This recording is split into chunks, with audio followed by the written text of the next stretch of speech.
Sama-sama tayo para sa pamilya, para sa bayan, at para sa isa't isa. Tayo ang lingkod, tayo ang kapamilya.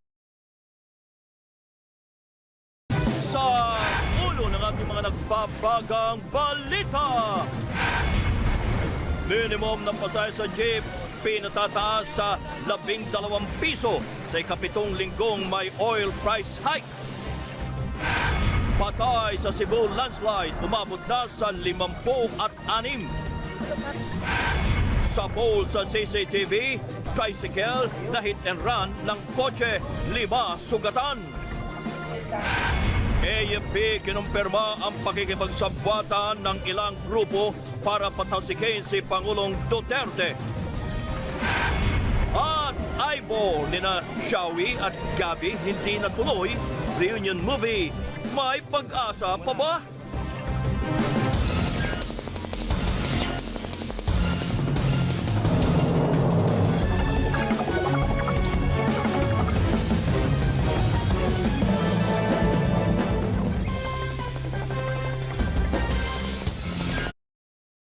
Live mula sa ABS-CBN News Center, Manila, ito ang TV Patrol!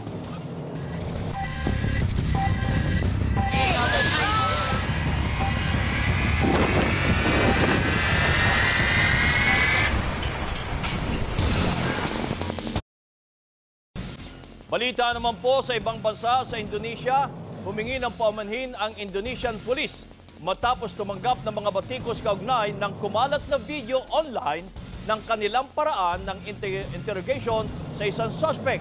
Sa video, makikita po ang isang lalaki na pinaluputan ng ahas ang kanyang leeg.